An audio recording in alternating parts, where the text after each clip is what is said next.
حیا ایک ایسی دولت ہے، جب یہ روحوں میں اترتا ہے اور من میں سماتا ہے تو اللہ تعالیٰ جل شانہ کی رحمتیں اس شخص کے اوپر نازل ہوتی ہیں۔ سب سے زیادہ اس کائنات میں حیا کرنے والے، حدیث پاک میں آتا ہے حضور علیہ الصلوۃ والسلام کواری لڑکی پردے میں جس طرح سمٹی ہوئی ہوتی ہے، فرمایا اس سے بھی زیادہ حیا کرنے والے تھے۔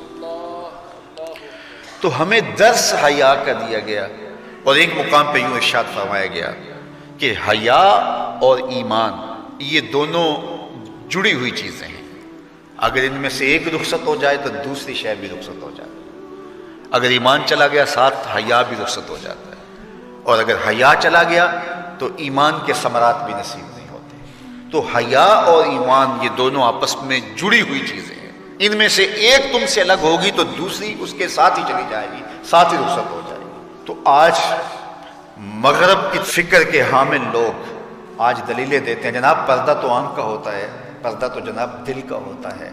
میں کہتا ہوں دین کو تم زیادہ سمجھے ہو یا رسول اللہ کی اہلیہ سمجھیے، جن سے فرمائش حمیرہ سے دین سیکھو، وہ فرماتی ہیں جب حضور کا انتقال ہو گیا تو میں حضور کے حجرے میں جاتی تو معمولی اوڑھنی اوڑھ کے چلی جاتی کہ میرے شوہر کی قبر ہے، کوئی بات نہیں۔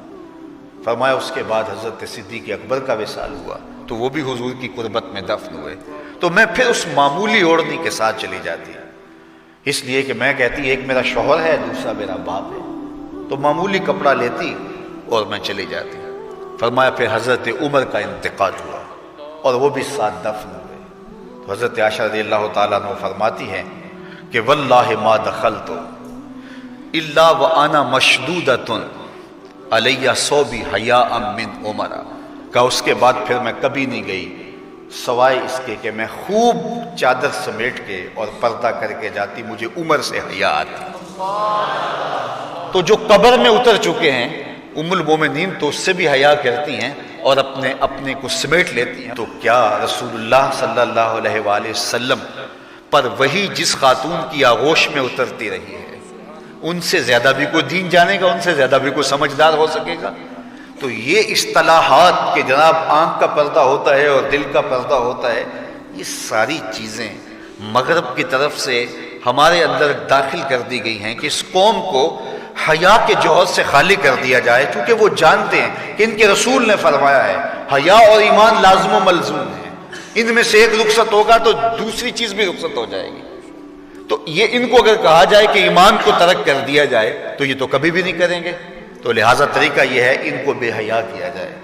جب حیا کا جوہر لٹ جائے گا تو پھر نتیجہ کیا ہے؟ ایمان کے ثمرات بھی ان کو نصیب نہیں ہوں گے، ان کے نام پھر مسلمانوں والے رہ جائیں گے، لیکن ایمان جو روح کی گہرائیوں میں اتر کر کے وہ جو حرارت اور جو نور پیدا کرتا ہے وہ ان کو نصیب نہیں ہوگا، اور یہ جو ہے وہ عجیب ایک بے چینی کی زندگی گزاریں گے، آدھا تیتر اور آدھا بٹیر، عجیب قسم کا یہ ایک جو ہے وہ معجون مرکب بن جائیں گے، ان کے پاس کچھ بھی نہیں رہے گا۔ تو اس لیے ایک ہی بات ہوگی، اس چمن میں پیروے بلبل ہو یا تلویز گل، یا سراپا نالا بن جا یا نوا پیدا کر۔ تو آج دنیا کے اوپر ہم رسوا جو ہو رہے ہیں تو اس کا سبب یہ ہے کہ ہم آدھے تیتر اور آدھے بٹیر۔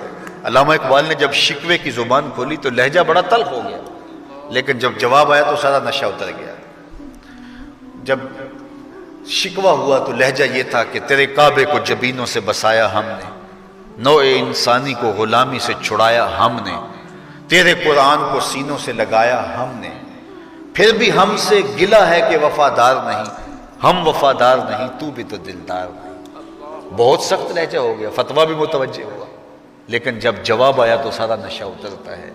لفظ وہی ہے، صرف صیغہ بدلتا ہے۔ اب آواز ادھر سے آ رہی ہے، صفائے دہر سے باطل کو مٹایا کس نے، نوع انسانی کو غلامی سے چھڑایا کس نے، میرے کعبے کو جبینوں سے بسایا کس نے، میرے قرآن کو سینوں سے لگایا کس نے، تھے تو آبا وہ تمہارے ہی مگر تم کیا ہو، ہاتھ پہ ہاتھ دھرے منتظر فردا ہو، ہر کوئی مست مئے ذوق تن آسانی ہے، تم مسلمان ہو یہ انداز مسلمانی ہے، حیدری فقر ہے نئے دولت عثمانی ہے، تم کو اسلاف سے کیا نسبت روحانی ہے، وہ معزز تھے زمانے میں مسلمان ہو کر، ہم خار ہوئے تار کے قرآن ہو کر، ہماری پستی، زبوں حالی، ذلت، نکبت، رسوائی، یہ اس کا سبب یہ ہے کہ ہم نے کتاب اللہ کی تعلیمات کو چھوڑ دیا۔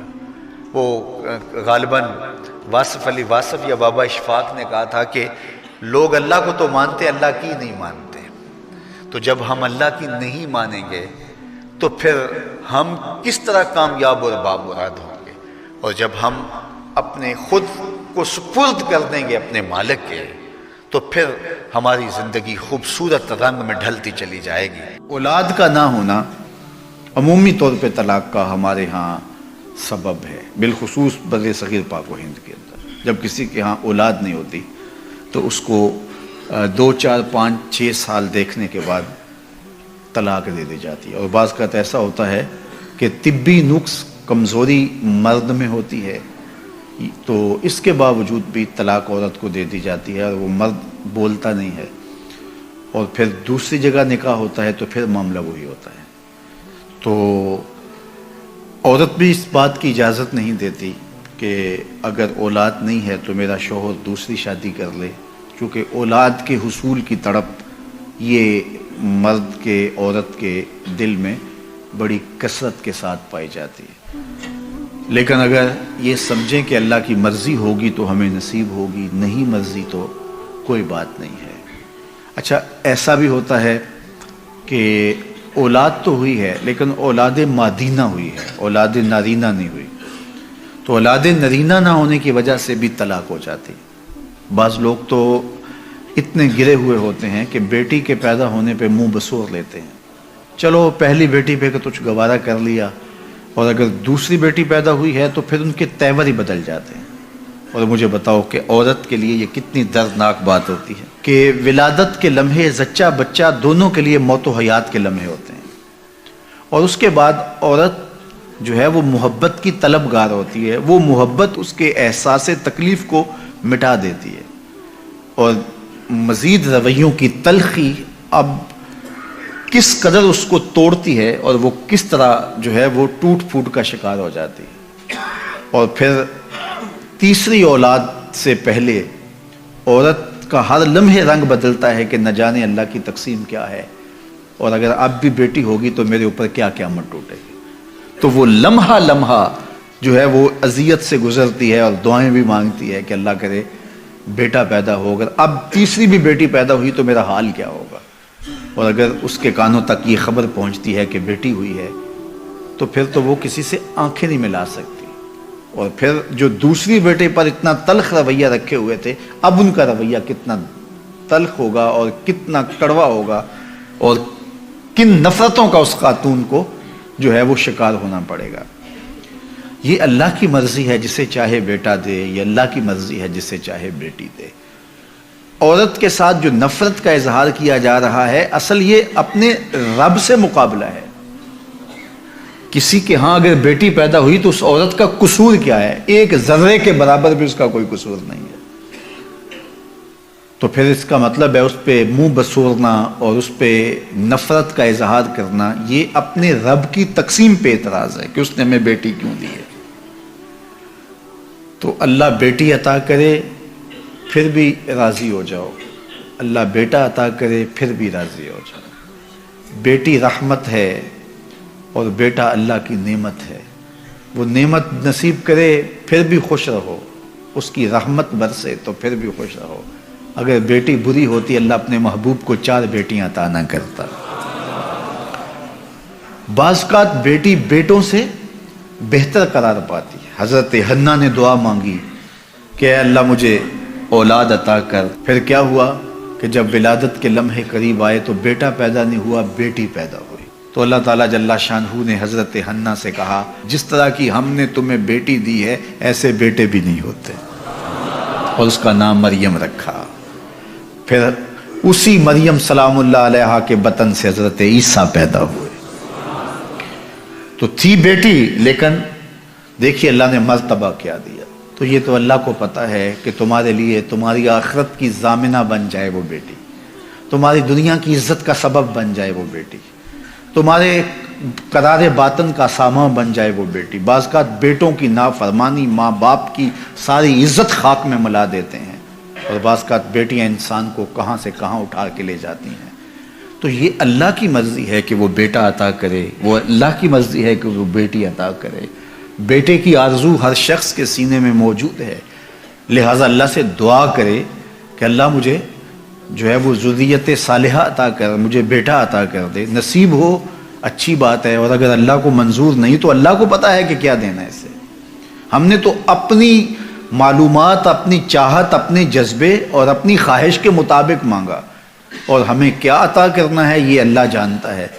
تو اس نے بیٹی عطا کی یا اس نے بیٹا عطا کیا یہ اس کی مرضی ہے.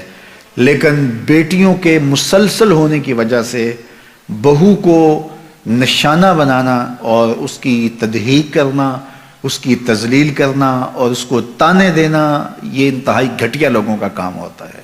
یہ اللہ کی مرضی ہے، چاہے بیٹے عطا کرے چاہے وہ بیٹیاں عطا کرے. تو اولاد کے نہ ہونے کی وجہ سے طلاق واقع ہوتی ہے، یہ بھی ایک گھٹیا پن ہے. اور دوسری بات کہ بیٹیاں ہونے کی وجہ سے طلاق واقع ہوتی ہے، تو اگر کوئی اس وجہ سے طلاق دیتا ہے تو یہ طلاق دینے کا بدترین ذریعہ ہے. اور اللہ تعالیٰ ایسی